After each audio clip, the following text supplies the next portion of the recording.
आप देख रहे हैं आपका अपना सबसे पसंदीदा समाचार चैनल इंडिया टाउन न्यूज। मैं हूं आपके साथ प्रगति ठाकुर और अभी वक्त है छत्तीसगढ़ की खबरों का। समाचारों का सिलसिला शुरू करने से पहले आइए डालते हैं प्रदेश की सुर्खियों पर एक नजर। छत्तीसगढ़ के इतिहास में पहली बार पेश हुआ पेपरलेस डिजिटल बजट। ब्रीफकेस पर दिखी भारत माता और छत्तीसगढ़ महतारी की तस्वीर। वित्त मंत्री ओपी चौधरी ने पेश किया बजट।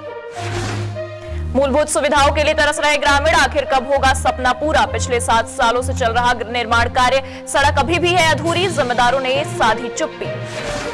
अयोध्या राम मंदिर के दर्शन कर लौटा पहला जत्था, नगरवासियों ने किया भव्य स्वागत। दर्शन कर लौटे श्रद्धालुओं ने बताया यात्रा वृत्तांत, रामलला के दर्शन पाकर जीवन हुआ धन्य। और अब खबरें विस्तार से। छत्तीसगढ़ की विष्णुदेव साय सरकार का पहला बजट ऐतिहासिक रूप से चिरस्मरणीय है। वित्त मंत्री ओपी चौधरी के द्वारा पेश किया जाने वाला ये बजट पेपरलेस हुआ और छत्तीसगढ़ के इतिहास का पहला डिजिटल बजट होने की खिताब भी इसने हासिल की है। इसके साथ ही इस बजट का ब्रीफकेस भी छत्तीसगढ़ की लोक कला, लोक संस्कृति, युवा, महिला और किसान एवं आधुनिकता के समावेश को दर्शाने वाला है। आइए जानते हैं ये बजट और किन कारणों से खास और ऐतिहासिक रहा। वित्त मंत्री ओपी चौधरी द्वारा 9 फरवरी को विधानसभा में पेश किए जाने वाले बजट को जिस ब्रीफकेस में प्रस्तुत किया वो काफी खास है। परंपरा के अनुसार ब्रीफकेस ही सबसे पहले नजर आता है, जिसमें देश या राज्य के बजट का वो पिटारा होता है, जिसमें अगले 1 साल तक किए जाने वाले खर्चों और योजनाओं के मद का पूरा लेखा जोखा होता है। ये ब्रीफकेस छत्तीसगढ़ के आदिम जनजाति के पारंपरिक सुप्रसिद्ध ढोकरा शिल्प को समेटे हुए है। गौरतलब है कि हाल ही में प्रधानमंत्री नरेंद्र मोदी द्वारा ग्रीस के प्रधानमंत्री को छत्तीसगढ़ की डोकरा कलाकृति भेंट की गई थी, जिससे इस कला की पहचान अंतर्राष्ट्रीय स्तर पर पहुंची है। ओपी चौधरी के बजट ब्रीफकेस में भारत माता और छत्तीसगढ़ महतारी की फोटो है, जो ये दर्शा रही है कि विकसित भारत निर्माण में छत्तीसगढ़ प्रदेश का योगदान बहुत महत्वपूर्ण साबित होगा। ब्रीफकेस पर छत्तीसगढ़ शासन का लोगो, जिसमें धान की बाली है, यह दर्शाती है कि यह किसान हितैषी सरकार है और किसानों के हित को सदैव प्राथमिकता में रखेगी। इस ब्रीफकेस में छत्तीसगढ़ के मैप को स्वर्णिम रूप से दर्शाया गया है, जो ये बताता है कि सरकार सुशासन के साथ छत्तीसगढ़ के युवा, महिला व किसानों की आय में वृद्धि करने के उद्देश्य के साथ कार्य करेगी और छत्तीसगढ़ राज्य को देश में एक स्वर्णिम राज्य के रूप में स्थापित करेगी।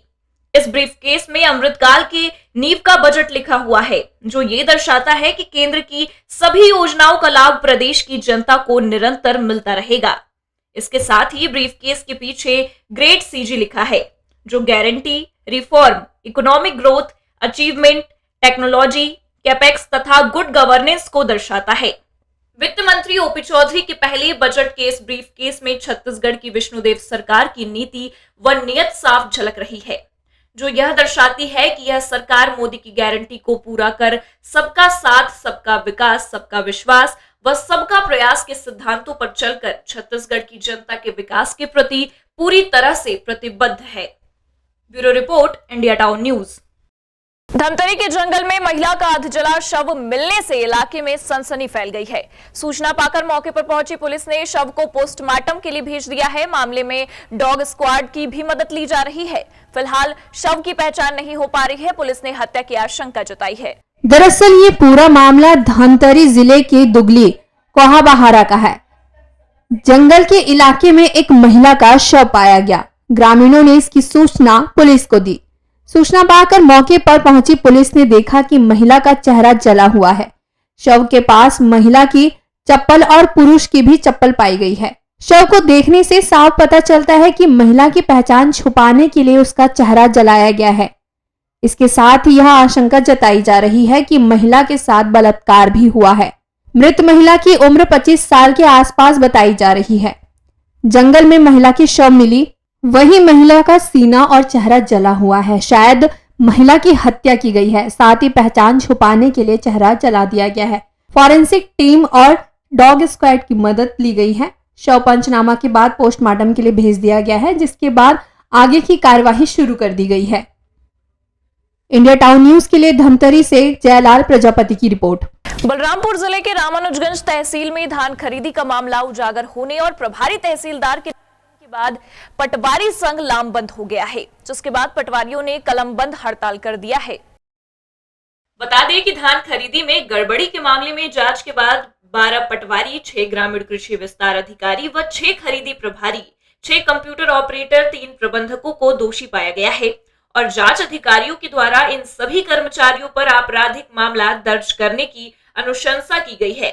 वहीं जांच टीम की अनुशंसा सामने आने के बाद पटवारी अपने आप को निर्दोष साबित करने में लगे हुए हैं। मॉड्यूल जो होता है सहकारी समिति से संबंधित, उस मॉड्यूल के द्वारा ही यह व्यवस्था दी गई है कि किसी एक किसान पर, अगर एक किसान का किसी अन्य गांव में ज़मीन है तो उसके ज़मीन को किसी एक ही जगह पंजीकृत किसान के पास जोड़ दिया जाता है और यह सुविधा किसानों के भले के लिए दी गई थी, पर इसका दुरुपयोग करते हुए यहाँ तहसील कार्यालय के द्वारा कई लोगों का खसरा, कई अनाधिकृत रूप से दूसरे लोगों में जोड़कर और वैसे रकबे में अनाधिकृत रूप से वृद्धि की गई। और जिसके उपरांत जब यह खुलासा हुआ आप सभी समाचार पत्रों के माध्यम से, मीडिया के माध्यम से, उसके बाद जब जांच दल गठित हुआ, उस जांच दल में भी हम सभी ने सहयोग किया और सहयोग उपरांत जब हम लोगों को यह ज्ञात हुआ कि हम लोगों को भी इसमें आरोपी बनाया गया है तो यह जानकर हमें थोड़ा बुरा लगा, जिसके प्रतिक्रिया स्वरूप हम सभी कलेक्टर साहब के साथ अपना पक्ष रखने गए थे और आज भी हम सभी इसीलिए यहाँ उपस्थित हुए हैं कि हमारी बात सुनी जाए। वहीं पटवारियों की मांग है कि मामले की जांच दोबारा कराई जानी चाहिए। जो भी गड़बड़ियां उजागर हुई हैं वह तहसीलदार की डिजिटल आईडी से की गई है। पटवारियों का कहना है कि अगर उनकी मांग नहीं मानी गई तो संगठन के वरिष्ठ पदाधिकारियों से चर्चा कर आगे रणनीति बनाई जाएगी। बलरामपुर से इंडिया टाउन न्यूज के लिए कुलेश्वर कुशवाहा की रिपोर्ट। तो पूरी तरह से हम लोग का जो पटवारी भाई लोग के ऊपर निर्दोष जो हैं उनके ऊपर कार्रवाई हो रही है वो नहीं होना चाहिए। हम अगर किसी भी पटवारी के ऊपर अगर कार्रवाई होती है तो फिर हम अनिश्चितकालीन आंदोलन में जाएंगे और प्रांताध्यक्ष महोदय को भी बताए हैं कि आगे अगर इस टाइप की अगर कोई भी कार्रवाई होती है तो हम फिर पूरे प्रांत साथ में हैं, ये चीज़ बोला गया है। दरअसल समर्थन मूल्य पर धान खरीदी प्रदेश में 4 फरवरी को खत्म हो गई है, जिसके बाद रामानुजगंज तहसील के लगभग आधा दर्जन धान खरीदी केंद्रों में दूसरे मद की जमीन से धान खरीदी किए जाने का मामला उजागर हुआ था, जिस पर स्थानीय प्रशासन ने 3 अलग अलग टीम बनाकर जांच करवाई थी और जनक टीमों ने ये पाया था कि धान खरीदी में लगभग 3.5 करोड़ की राजस्व की हानि शासन को हुई है। जिसके बाद कलेक्टर ने रामानुजगंज के प्रभारी तहसीलदार रहे विष्णु गुप्ता पर कार्यवाही करने की अनुशंसा कमिश्नर से की थी और कमिश्नर ने प्रभारी तहसीलदार को निलंबित कर दिया है। यही नहीं, जांच टीम ने खरीदी में गड़बड़ी का मुख्य सूत्रधार पटवारियों, ग्रामीण कृषि विस्तार अधिकारियों, खरीदी प्रभारी, कंप्यूटर ऑपरेटर, प्रबंधकों को माना था और संबंधितों पर प्राथमिकी दर्ज कराने की अनुशंसा की है। करोड़ों रुपए की लागत से बन रहे सरगुजा के संभाग मुख्यालय अंबिकापुर से रायगढ़ जाने वाले मुख्य मार्ग NH43 का निर्माण कार्य 7 से ज्यादा साल बीत जाने के बाद भी अब तक पूरा नहीं हो सका है। वहीं अधूरे NH43 के निर्माण को लेकर जनता परेशान है। धूल के गुबार के बीच आवागमन से राहगीरों को हर समय परेशानियों का सामना करना पड़ रहा है।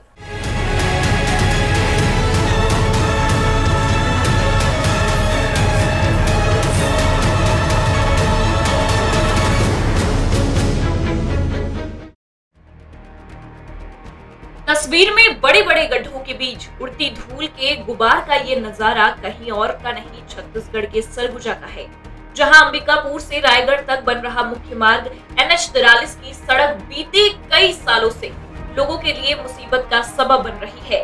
यहाँ आधे अधूरे सड़क निर्माण के कारण राहगीरों का इस सड़क में चलना मुश्किल हो गया है। वहीं अंबिकापुर से लगे लुचकी घाट में बन रहे फ्लाईओवर सहित सड़क निर्माण का काम काफी धीमी रफ्तार से चल रहा है, जिसको लेकर इस सड़क में राहगीरों का चलना काफी मुश्किल हो गया है।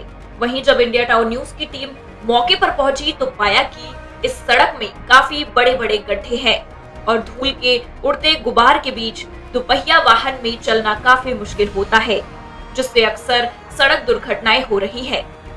छत्तीसगढ़ का सरगुजा, जिसे छत्तीसगढ़ का मस्तक भी कहा जाता है, लेकिन सबसे बुरी स्थिति बता दूं तो सरगुजा की सड़क को लेकर के है। मैं अभी जहां स्थित हूं ये है छत्तीसगढ़ का राष्ट्रीय राजमार्ग 43, जो कि अंबिकापुर से रायगढ़ की ओर जाता है। लेकिन स्थिति तो इतनी बुरी है कि लोग यहाँ ना तो चलने के काबिल है, ना तो यहाँ गाड़ी चलाने के काबिल है। स्थिति इतनी बुरी हो जाती है धूल के कारण कि लोगों को धूल से अपने शरीर को रंगना पड़ जाता है। वहीं जब बरसात आती है तो कीचड़ से सन के लोगों को जाना पड़ता है। बहरहाल मैं ये बता दूं कि यह स्थिति आज से नहीं, यह स्थिति बीते 7 सालों से लोग लगातार जनता देखते आ रही है।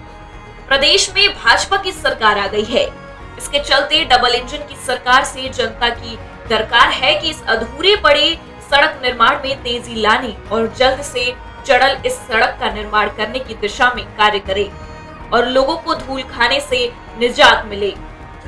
राष्ट्रीय राजमार्ग के जो अधिकारी हैं, ठेकेदार हैं, इस पर किसी प्रकार से कोई संज्ञान नहीं लेते। आज 7 साल पूरे हो गए लेकिन सरगुजा की ये NH-43 आज तक नहीं बन पाई।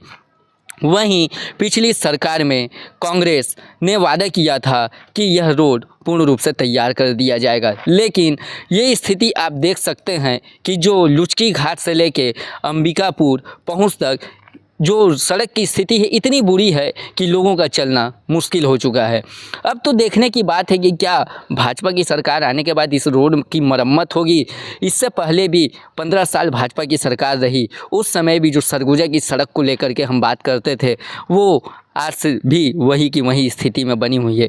रोड तो बन गए लेकिन गड्ढे आज भी वैसी ही के वैसी हैं। करोड़ों रुपए की लागत से अंबिकापुर से रायगढ़ तक कई सालों से बन रहे अधूरे पड़े NH-43 के निर्माण में तेजी आखिर कब तक आ पाती है और अधूरे पड़े NH-43 का काम आखिर कब तक पूरा हो पाता है, ये तो समय ही बताएगा। वरना तो जनता जो सिर्फ नेताओं को चुनाव के समय याद आती है, ऐसी ही परेशानियों को झेलते हुए धूल ही खाती रहेगी। हर विकास कार्यों को लेकर के सबसे बड़ा मुद्दा होता है सड़क, क्योंकि सड़क के माध्यम से ही हमारे देश की और प्रदेश की अर्थव्यवस्था जुड़ी होती है। यदि सड़क ही खराब रहेगी तो हम किस प्रकार से विकास की बात करेंगे। मैं सीधे तौर पर सवाल करना चाहता हूं सरगुजा के जिला प्रशासन से, क्या ये स्थिति जनता को अब भी देखने को मिलेगी या स्थिति अब सुधर के सामने आएगी। आप मेरे पीछे की तस्वीर देख सकते हैं कि आप देख सकते हैं कि ये क्या स्थिति है। रोड पर सड़क नहीं, गड्ढों पर सड़क हो चुका है। और ये पीछे तस्वीर देख सकते हैं कि ये क्या स्थिति है। यहाँ पर कचरे फेंके जा रहे हैं, यहाँ पर पानी का जमावड़ा दिखाई दे रहा है। अब इस पर क्या कोई संज्ञान लेगा या ये रोड ऐसे ही का ऐसे ही रहेगा। ये सीधे तौर पर इंडिया टाउन न्यूज़ लेकर के आया है और आपके सामने दिखा रहा है ये सीधी तस्वीर सड़क, जो कि आर्थिक व्यवस्था को दिखाता है, आर्थिक व्यवस्था को प्रदर्शित करता है। बहरहाल अब देखने की बात होगी कि क्या यह सड़क कितने दिनों में बनता है। वादे तो सरकार बहुत करती है, वादे नेता बहुत करते हैं, लेकिन क्या ये सड़क कभी बन पाएगी। मैं Shailesh Singh, India town news से सरगुजा।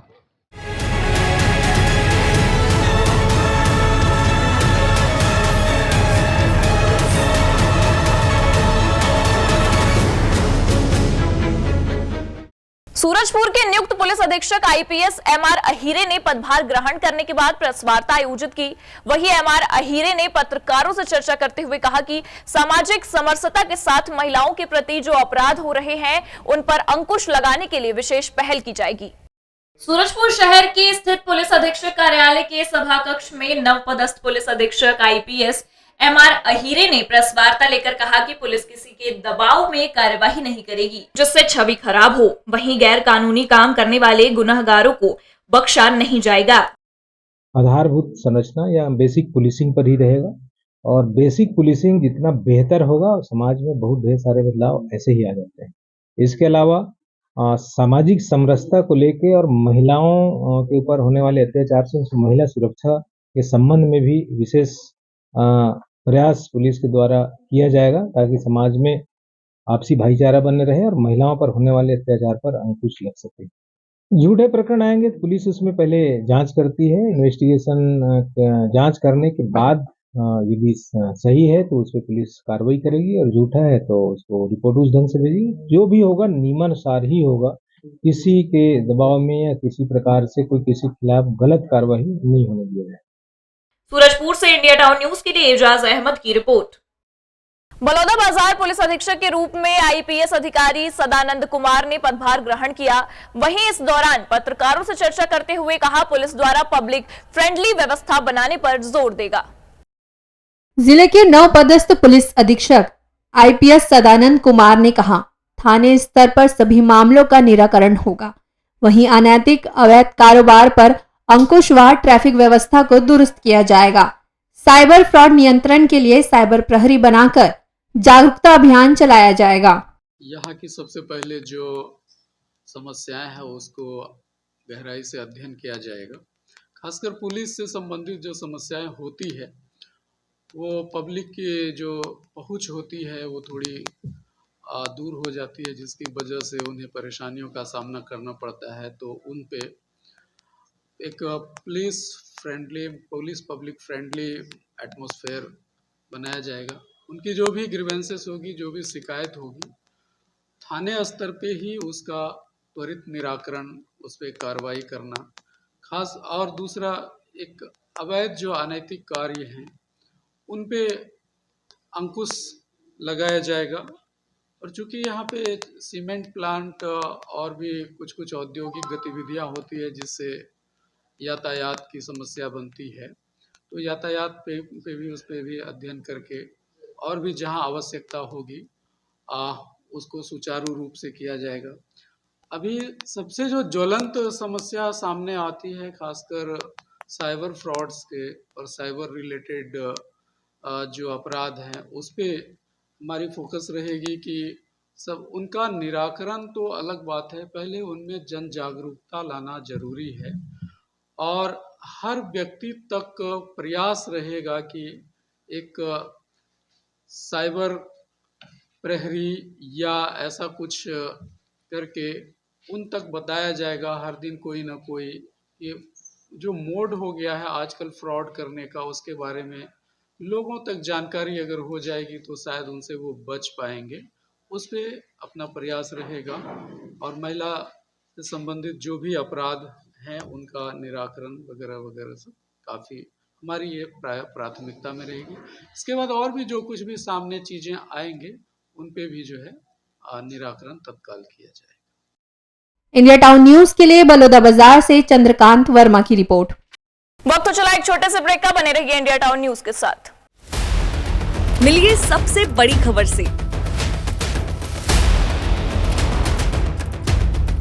छोटे शहर की बड़ी कहानियां। हमने वो देखा जो अनकहा है। अब खबर आपकी उंगलियों पर, खबरों से परे, हर खबर पर हमारा नजरिया। इंडिया टाउन न्यूज, भारत की बात। जनता की आवाज हमारी मुहिम।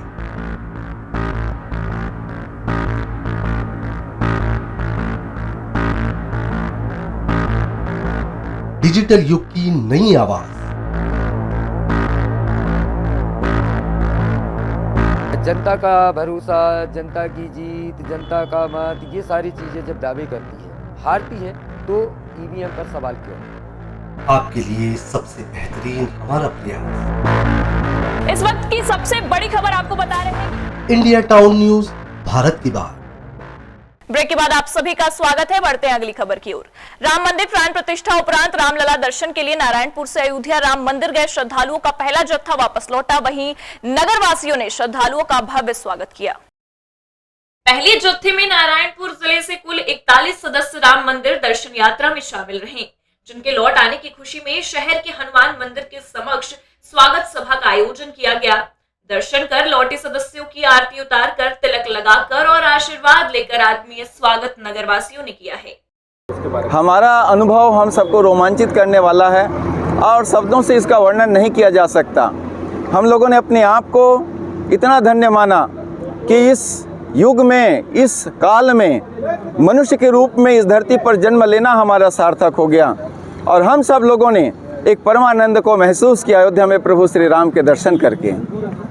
इस मौके पर मौजूद नागरिकों से रामलला के दर्शन कर लौटे सदस्यों ने यात्रा वृत्तांत और मंदिर की सुंदरता, अयोध्या नगरी की भव्यता के किस्से साझा किए हैं। अंत में हनुमान चालीसा का पाठ कर मौजूद सभी लोगों को अयोध्या से लाए गए प्रसाद का वितरण किया गया है। हमारे सनातन धर्म के भाई लोग 41 की संख्या में अयोध्या रामलला का दर्शन करने के लिए गए थे और ये लोग कल शाम को वापस आ गए अपने यहाँ नारायणपुर में, और नारायणपुर आने के बाद आज इनका भव्य स्वागत किया गया। स्वागत के पहले हनुमान चालीसा का पाठ पुराने बस स्टैंड हनुमान मंदिर में किया गया। नारायणपुर से इंडिया टाउन न्यूज के लिए आकाश सिंह की रिपोर्ट। जिला प्रशासन ने लोकसभा चुनाव की तैयारी शुरू कर दी है। आज दुर्ग कलेक्ट्रेट कक्ष में लोकसभा चुनाव के लिए मतदाता सूची का अंतिम प्रकाशन किया गया। इस दौरान दुर्ग कलेक्टर और जिला निर्वाचन अधिकारी ऋचा प्रकाश चौधरी भी मौजूद रही। इसी के तहत दुर्ग जिले में कुल मतदाताओं की संख्या 14,08,376 मतदाताओं की जानकारी दी गई है। अंतिम प्रकाशन में 27,256 मतदाताओं की कमी हुई है। दुर्ग कलेक्टर ऋचा प्रकाश चौधरी ने बताया कि 18 से 19 आयु वर्ग में कुल मतदाता 31,317 हैं।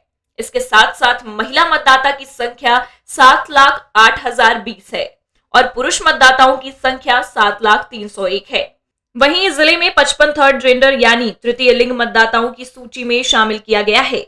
लोकसभा चुनाव के लिए 1,479 मतदाता केंद्र बनेंगे। वरिष्ठ मतदाताओं की संख्या 13,984 है। इसके साथ ही मतदाताओं की सहायता के लिए वोटर हेल्पलाइन ऐप बनाया गया है। अंतिम प्रकाशन आज किया गया है। जितने भी हमारे पोलिंग बूथ हैं उसमें सब में हमने बूथ वाइज मतदाता सूची का प्रकाशन कर दिया है और आज पॉलिटिकल पार्टीज़ को भी हमने ब्रीफ कर दिया है कि जो सूची है उसका एक बार अवलोकन कर लें और कुछ भी अगर समस्या आती है तो हमें तुरंत अवगत कराएं। जिले में आज की तारीख में 14,08,376 कुल मतदाता हैं, जिसमें 7,08,020 महिलाएँ और 7,03,101 पुरुष मतदाता हैं। 55 हमारे थर्ड जेंडर मतदाता भी हैं। फर्स्ट टाइम वोटर्स जो 18 से 19 वर्ष की उम्र के वोटर्स हैं वो 31,317 हैं। इसके साथ ही जो वरिष्ठ मतदाता हैं जो 80 से ऊपर की आयु वर्ग के हमारे सीनियर सिटीजन्स हैं उनकी संख्या 13,984 है और इनके लिए एट होम वोटिंग की सुविधा पिछले विधानसभा चुनाव के अनुसार ही इस बार भी उपलब्ध रहेगी। दिव्यांग मतदाता भी जिले में 8,856 हैं और ये भी अपनी सुविधा के हिसाब से अगर चाहेंगे तो एट होम की वोटिंग ऑप्ट करवा सकते हैं। सॉफ्ट कॉपी इनकी फ़ोटो रहित अवेलेबल रहेगी इलेक्शन ऑफिस में और जितनी भी रिकॉग्नाइज पॉलिटिकल पार्टीज़ हैं उनको फ़ोटो युक्त हार्ड कॉपी भी हमने अवेलेबल करवा दी है। कुछ भी अगर आप जानकारी चाहते हैं तो 1950 जो टोल फ्री नंबर है उस पर आप कार्यालयीन समय पे 10 बजे से लेकर के 5:30 बजे तक वर्किंग डेज पे कभी भी कॉल कर सकते हैं। और अगर आप खुद एक वोटर है और अपना डिटेल्स चाह रहे हैं तो ECI की जो वोटर हेल्पलाइन है ऐप है, वोटर ऐप है और ECI का जो वोटर पोर्टल है उस पर आप जा करके आप कौन से बूथ में आपका नाम है वो सारी चीज़ें आप चेक कर सकते हैं। दुर्ग से इंडिया टाउन न्यूज के लिए अतुल शर्मा की रिपोर्ट। महिलाओं को आर्थिक रूप से मजबूत बनाने के लिए राज्य सरकार महतारी वंदन योजना लेकर आई है। इस योजना का लाभ सभी तक पहुंचाने के लिए युद्ध स्तर पर इन दिनों सूरजपुर में जगह जगह कैंप लगाकर विवाहित महिलाओं को फॉर्म भरवाया जा रहा है। प्रशासन ने जहां इस योजना के लिए रूपरेखा बनाकर तैयार कर ली है, वहीं आंगनबाड़ी कार्यकर्ताओं ने भी अपनी पूरी ताकत इस योजना को जन जन तक पहुंचाने के लिए झोंक दी है। जिले भर के आंगनबाड़ी केंद्रों और ग्राम पंचायतों को इस योजना से जोड़कर अंतिम छोर की महिला तक इस योजना को पहुंचाने का प्रयास किया जा रहा है।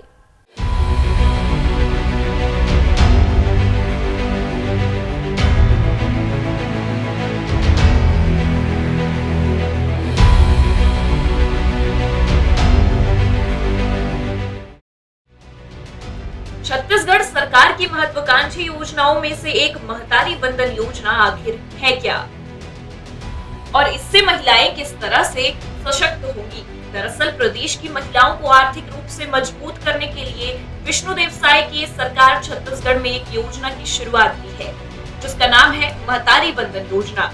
इस योजना के तहत 21 साल से लेकर ऐसी कोई भी महिला जो विवाहित है आवेदन कर सकती है।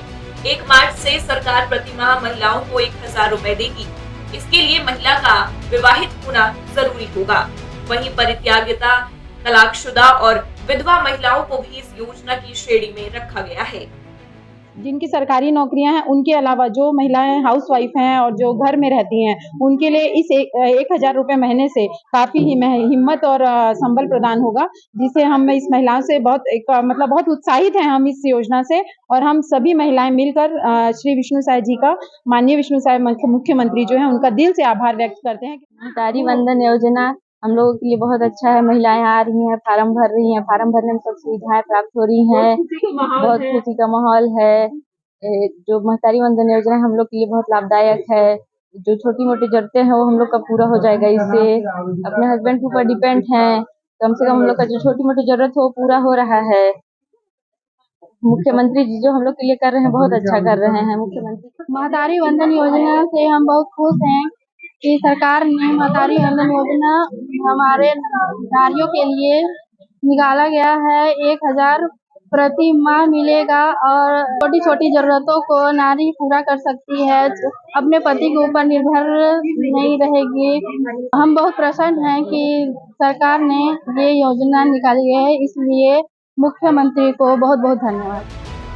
प्रदेश की विष्णुदेव की सरकार महिलाओं को आर्थिक रूप से मजबूत बनाने के लिए महतारी वंदन योजना में महिलाओं को 1,000 रुपए प्रति माह सीधे उनके खाते में देने जा रही है, जिससे महिलाएं जहां आर्थिक रूप से मजबूत होंगी वहीं प्रदेश की तस्वीर भी इस योजना के माध्यम से बदलेगी। जहां महिलाओं को सशक्त बनाने के लिए सरकार की ये महत्वपूर्ण योजना एक मील का पत्थर साबित होगी, वहीं इसका सीधा लाभ 1 मार्च से महिलाओं को मिलेगा, जिसके लिए युद्ध स्तर पर इन दिनों पूरे छत्तीसगढ़ में महिलाओं को फॉर्म भरवाया जा रहा है।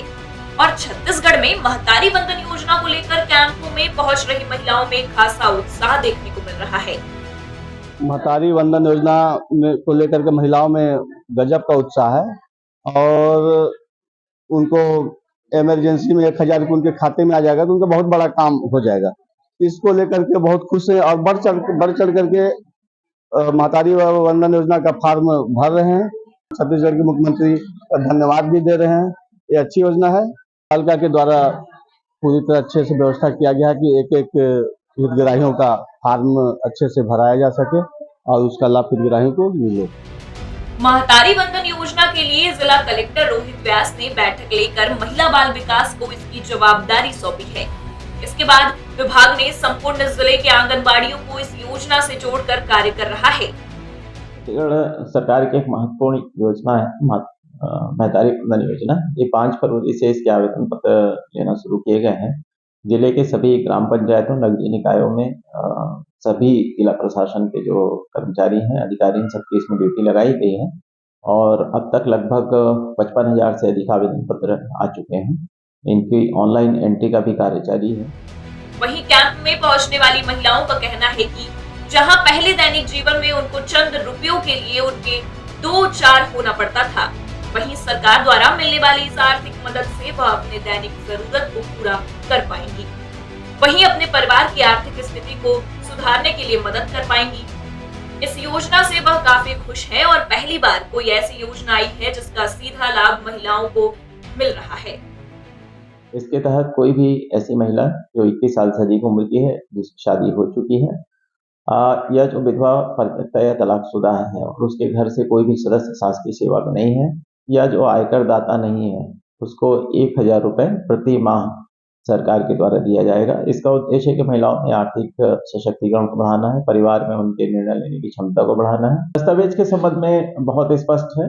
एक जन्म तिथि के संबंध में उनके 10वीं या 12वीं की अनुसूची, ड्राइविंग लाइसेंस या पासपोर्ट, आधार कार्ड या कोई भी ऐसा डॉक्यूमेंट जिसमें उनका जन्म तिथि का उल्लेख हो, वो मान्य है।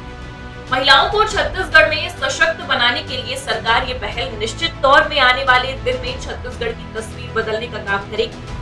जब प्रदेश की एक महिला सशक्त होगी तो पूरा प्रदेश खुद ब खुद सशक्त होगा। प्रदेश सरकार की ऐसी योजना के लिए सभी महिलाएं मुख्यमंत्री को धन्यवाद ज्ञापित करते नजर आ रही हैं। वहीं आने वाले दिनों में ये योजना महिलाओं की स्थिति सुधारने के लिए मील का पत्थर जरूर साबित होगी। सूरजपुर से इंडिया टावर न्यूज के लिए एजाज अहमद की रिपोर्ट।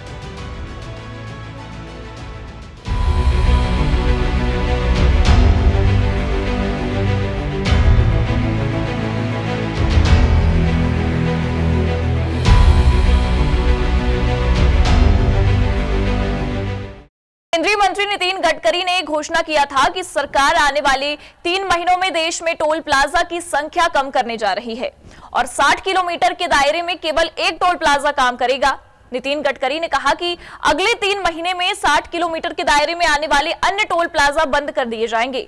बावजूद इसके अवैध रूप से टोल टैक्स वसूला जा रहा है। आपको बता दें कि संसद में भाषण देते हुए केंद्रीय परिवहन मंत्री नितिन गडकरी ने कहा था कि 60 किलोमीटर के दायरे में अब सिर्फ एक टोल प्लाजा होगा, यदि कोई दूसरा तो वह अवैध है तथा उन्हें बंद किया जाएगा। बावजूद नेशनल हाईवे ग्रेड पर 60 किलोमीटर के अंदर Kumhari toll plaza, Bafna toll plaza, Thakur toll plaza है, जो नियम विरुद्ध तरीके से संचालित है। बाफना व ठाकुर टोल प्लाजा की दूरी 60 किलोमीटर से भी कम है। दुर्ग के अधिवक्ता अशोक शर्मा ने इसे लेकर केंद्रीय परिवहन मंत्री को पत्र लिखकर अवगत कराया। जो हमारा भिलाई दुर्ग है और राजनांदगांव, इसके बीच में आप देखेंगे 60 किलोमीटर के दायरे में 3 टोल प्लाजा है। एक आपका कुम्हारी टोल प्लाजा, दूसरा बाफना टोल प्लाजा, तीसरा ठाकुर टोल प्लाजा। जब नितिन गडकरी जी हमारे जो केंद्रीय मंत्री हैं, उनके द्वारा जब संसद में बात बोल दी गई कि 60 किलोमीटर के दायरे में एक ही टोल प्लाजा होगा, उसके पश्चात ये जो टोल प्लाजा है ये अवैध है। खुद मंत्री महोदय ने भी संसद में कहा है कि अगर इस टाइप के टोल प्लाजा कोई चल रहे हैं तो इलीगल माने जाएंगे। इसी संबंध में मैंने गडकरी जी से भी आग्रह किया है कि आपके द्वारा संसद में जो घोषणा की गई उसके विपरीत यहाँ पर कार्य किया जा रहा है। प्रशासन के द्वारा भी ध्यान नहीं जाता। मैंने प्रशासन को भी लेटर लिखा है। इसमें छत्तीसगढ़ विधानसभा अध्यक्ष डॉक्टर रमन सिंह जी को भी पत्र लिखा है कि गडकरी जी ने जो संसद में कहा है उसके अनुरूप यहाँ पर कार्य नहीं हो रहे और लोगों से इलीगल अवैध टोल प्लाजाओं पर वसूली की जा रही है, जिस पर कार्रवाई करते हुए उस पर रोक लगाई जाए, किसी 2 टोल प्लाजा को यहाँ से हटाया जाए। टोल प्लाजा अधिकारियों को जानकारी होने के बाद भी आम नागरिकों से टोल वसूली कर रहे हैं, वहीं जिला प्रशासन जानकारी के बाद भी मौन है। दुर्ग से इंडिया टाउन न्यूज के लिए अतुल शर्मा की रिपोर्ट। ये थी अब तक की महत्वपूर्ण खबरें। छत्तीसगढ़ और मध्य प्रदेश की खबरों, जानकारी और स्पेशल स्टोरी से जुड़े रहने के लिए आप तुरंत ही इंडिया टाउन न्यूज के यूट्यूब चैनल को लाइक और सब्सक्राइब जरूर करें। अब मुझे दीजिए इजाजत, नमस्कार। जनता की आवाज हमारी मुहिम।